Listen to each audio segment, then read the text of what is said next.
on Monday and Thursday at 6 p.m. Eastern Time.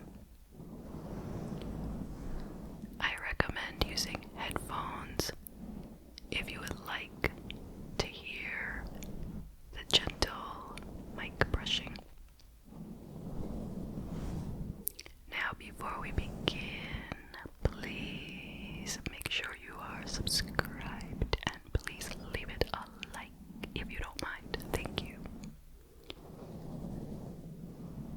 So today we are traveling to Philadelphia, PA, my place of birth.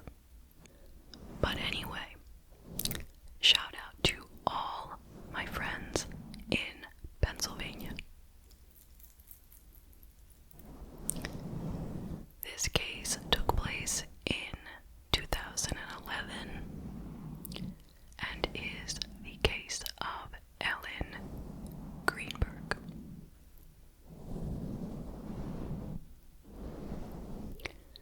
This is, I guess, what you would consider an unsolved case, but officially, like on the records, it's solved. So, let's go ahead and get right into it. There is a lot of information out there on this case. A lot on Reddit, a lot of articles, a lot of news stories, just a ton of information because so many people are trying to figure out what really happened here. Alright, so let's start out with some background on Ellen. She was born on June 23rd, 1983 in New York City.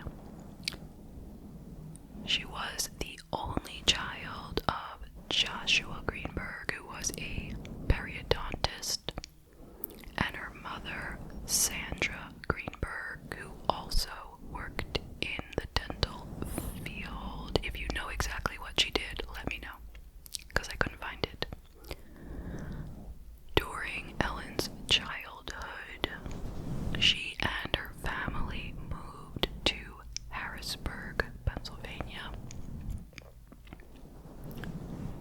She was said to be a kind, nurturing, and bubbly person, and everyone who knew her really liked her.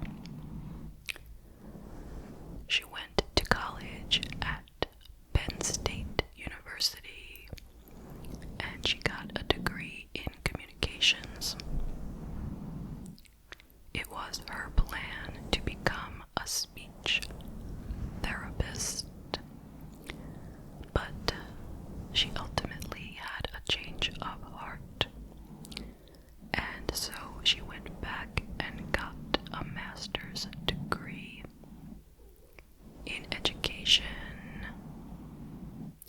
and she got herself a teaching job at Waniata Park Academy in Philadelphia. Her students and the other teachers and staff all liked her very much.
Sam broke down the door, and inside he saw Ellen slumped over on the floor. She was leaning against the kitchen cabinets,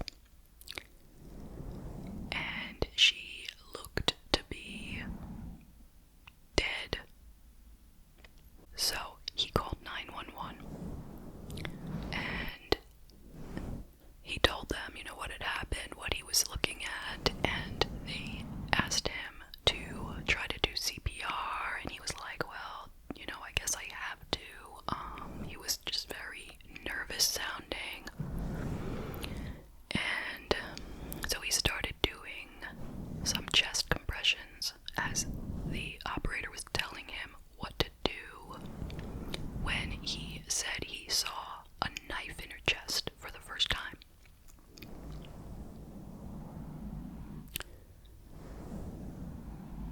So the operator said, okay, stop, don't do any more CPR, don't do any chest compressions, just wait, don't pull out the knife.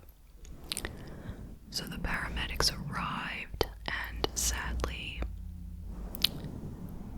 they pronounced Ellen dead at 6:40 p.m.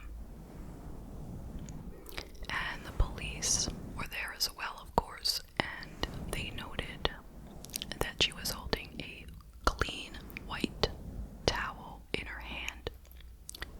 Nothing on it. The apartment looked undisturbed.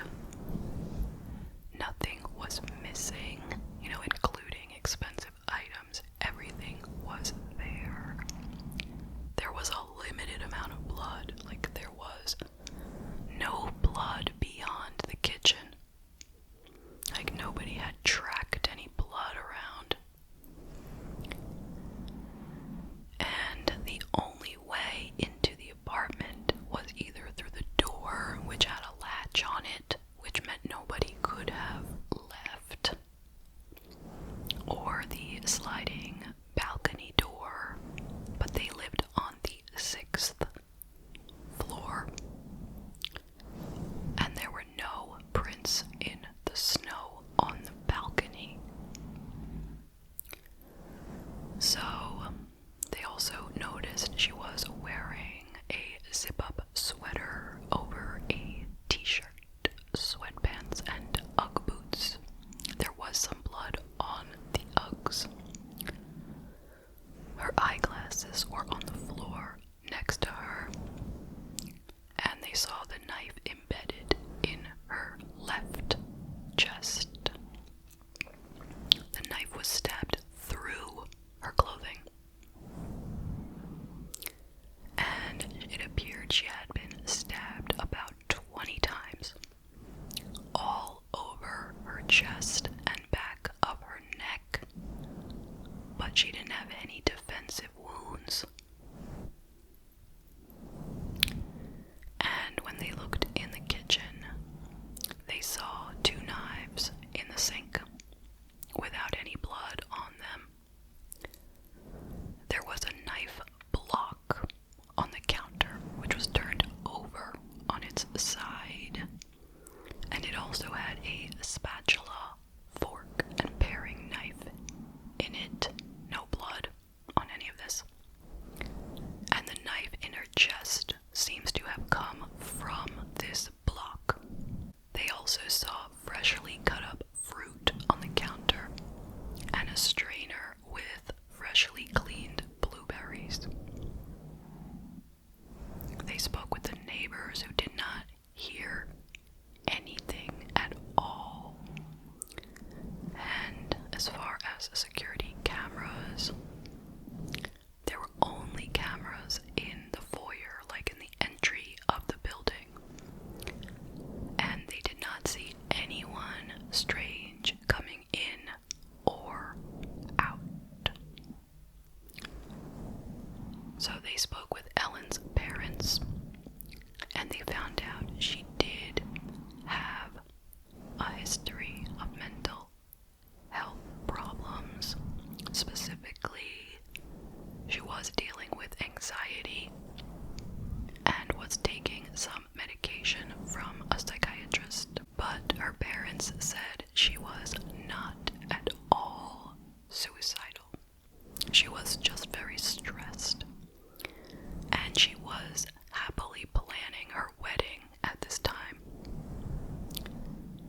She was looking forward to a bright future, they said. But with all the information that they had gathered, the police said this looks like a suicide. And that is what they told her parents. But the autopsy was done the following day, and it showed something different.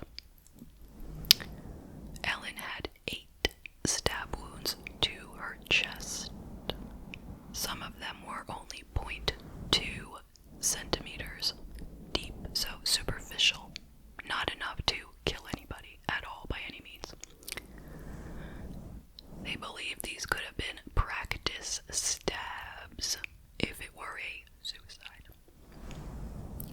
Other wounds went as deep as 4 inches, and there was a 2-inch stab on her stomach and a 2.5-inch wound to her head, and on the back of her neck were 10 stab wounds. They also found 11 bruises on her body in various stages of healing, meaning she had gotten bruised on various days leading up to her death, that were healing at different rates because they were different ages. Her toxicology report showed Ambien for sleep and Klonopin for anxiety. They were both in her system, but nothing else. No recreational drugs. No other prescriptions. So, the medical examiner decided that the cause of death was homicide. And nobody even told her parents. They found out on the news. So since it was a homicide now, the police had to start doing an investigation. It's a completely different thing once you change it to homicide. It's a whole lot more work, right? If it had been a suicide, then the case would pretty much be sort of done, closed, But now they had to look at Sam's key fob records to track where he had gone in the apartment building. I guess when you put in your key, it records where you've been throughout the building, right? And his alibi matched the records. So he was cleared from the suspect list. And I didn't hear of any suspects. Because who could be a suspect? Seriously, think about the situation. Nobody came in and out of the building. No prints in the snow. The door was locked with a latch. You get it, okay? So anyway, some stories started to come out about Ellen's behavior and mood leading up to her death.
advice, she found a psychiatrist, and she went a total of 3 times.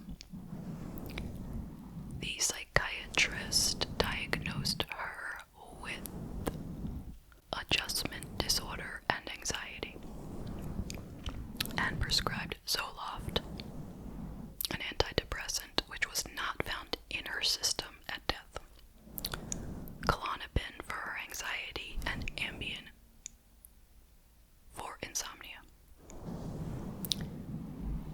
Her psychiatrist was interviewed, and she said that Ellen was not suicidal. So the police started wondering maybe it was the drugs that she was taking, maybe it was, a combination of the drugs. But side note, the Zoloft would be the one that would have a side effect of thoughts of hurting yourself. And it wasn't in her system, so, the Klonopin and the Ambien, not so much. They talked to Ellen's coworkers, who said that yes, she was stressed at work, but not any more than any of the other teachers. They were all stressed, just by nature of the job. But that everyone liked her at work, and there were no real problems. And a neuropathologist told the police that the spinal cord was hit with a knife, but it was only damaged, not severed, which would have made her feel numb, so that she could have continued to inflict multiple stab wounds to her body without pain. So, on March 7th, 2011, a very unusual thing happened. This does not normally happen. The medical examiner's office overturned Ellen's cause of death, changing it from homicide to suicide. They explained that since they had found out about all of her mental health struggles and the lack of evidence pointing to any intruders, and no sign of forced entry, no sign of a struggle, no DNA other than Ellen's, no defense wounds,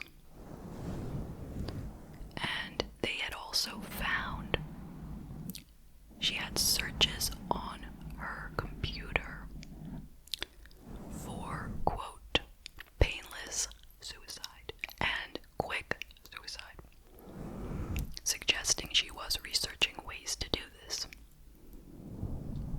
So they decided, it's not a homicide, we're changing it.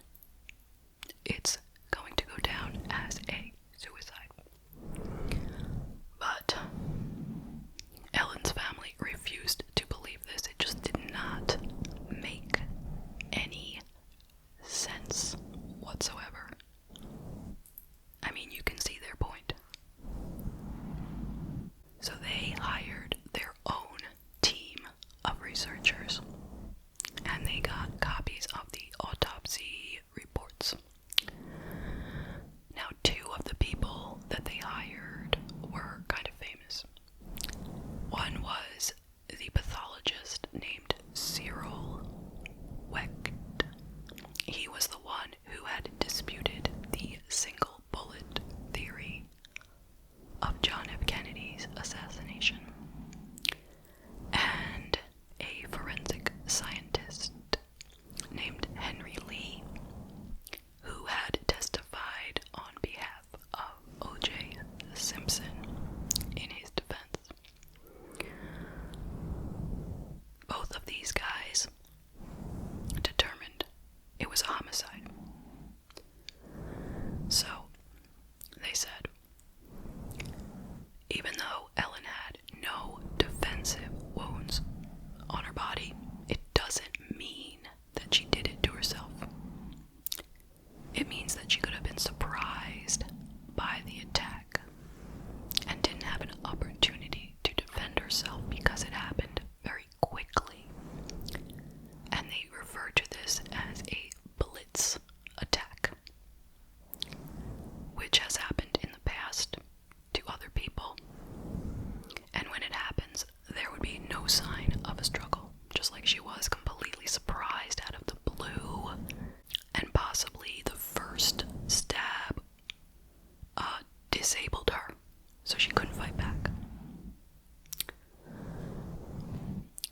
also uncovered that her cranial cavity had been punctured by a knife. And it is likely that she would have lost all her motor skills after this injury and become unconscious as well. She would not have been able to continue stabbing herself after an injury like that. They also said that since she stabbed herself so many times and over her clothing, remember it was through her sweatshirt and t-shirt, that it was unlikely she did that to herself. I mean, let's be real. Then there was Jennifer Coffindaffer, a retired FBI agent, who raised doubts about Sam's statement about what happened that night. So she said, quote, "He said he went down to the gym, came up later to their apartment to open the door, and it wasn't open, it was locked. So he busted it in. Only if you look at the pictures, there's not enough damage for someone to bust in the door." And according to Sam, the security guard went with him to break down the door. But according to the guard, he never left his station.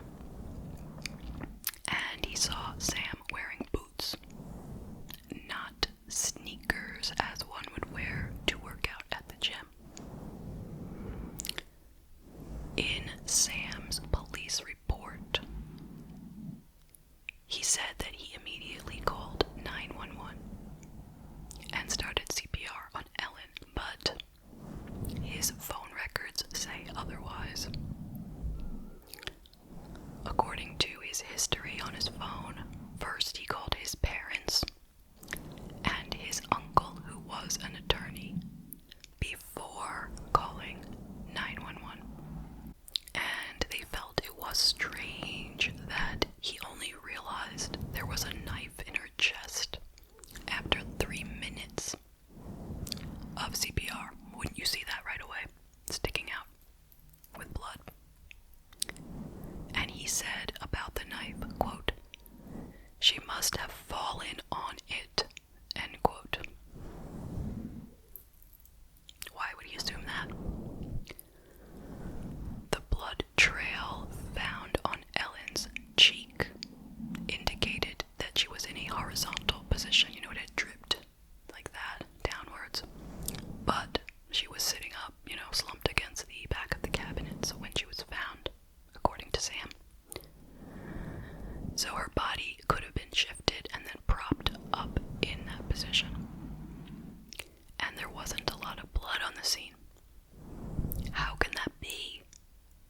Seems like it would have been a bloody mess. But maybe someone cleaned it up before the police got there. But we'll never know, because nobody did a luminol test. Because it wasn't a homicide, according to them. So you might ask, well,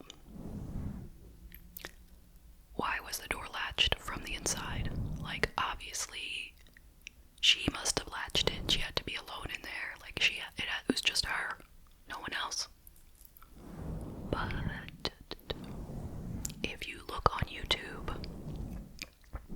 you can find many tutorials on how to latch the door from the outside. Okay.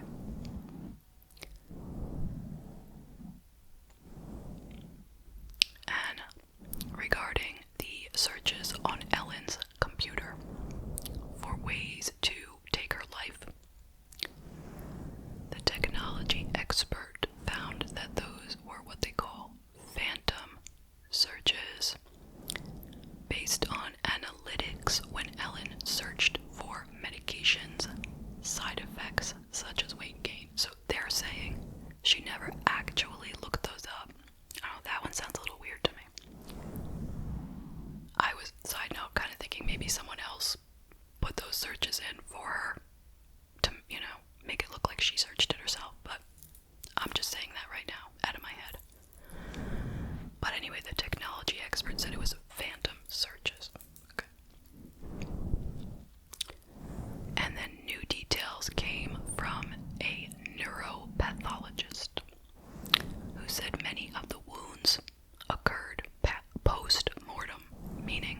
present from those wounds, which suggests that she didn't have a pulse when she was repeatedly stabbed. That's why the blood wasn't gushing out. In addition, they said that the stab wounds to the brain and spinal cord would have caused severe pain, not numbing like the other person said in the beginning. Remember, they said she was probably numb from those stabs and then couldn't feel the pain when she continued to stab herself. But this expert is saying that the stab wounds to the brain and spinal cord would have caused severe pain, cranial nerve dysfunction, and traumatic brain injuries. Now, the original medical report stated that neuropathologist Dr. Lucy Valian Rourke Adams had determined there was no such wound. But when she was later interviewed by the Philadelphia Inquirer, she said that it is possible that she saw the body and made those comments, but she has no records, no bill, no invoice, no report of the examination. Therefore, she can't even confirm that she had even made any report. Weird. This new forensic pathologist also concluded that there was evidence of strangulation in addition to all these stab wounds. And they felt that 2 different knives were used to make these wounds, but only one was found on the scene. So with all this information from all these private experts, in October of 2019, which is many years later, remember this crime occurred in January of 2011, but in October 2019, Ellen's parents filed a civil suit against the Philadelphia Medical Examiner's Office and Dr. Marlon Osborne, the pathologist who did the autopsy originally. The lawsuit sought to change the manner of death to homicide or undetermined, citing new information that Dr. Osborne admitted to changing the manner of death at the insistence of the police. But in March of 2022, it was announced that the Pennsylvania Attorney General's office reviewed the case and is standing firm that it is a case of suicide. But in August of 2022, the Chester County, Pennsylvania District Attorney's Office announced it would reopen the investigation into her death. And I don't believe that we have anything since then.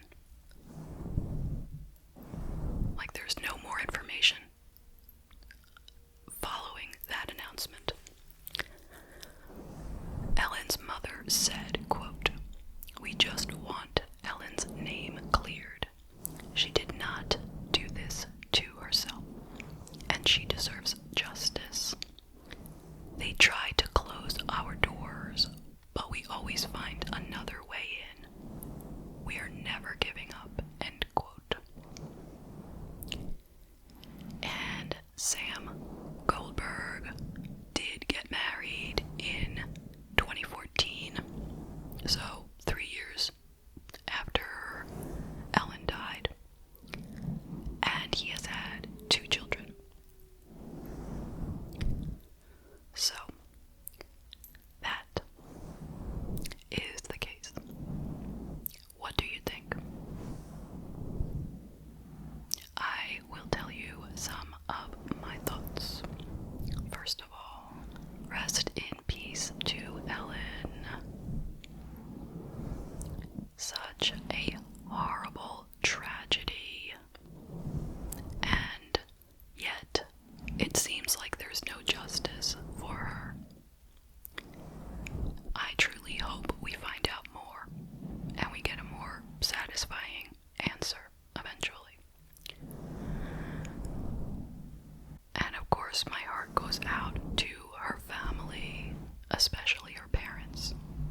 I've heard makes it sound like he probably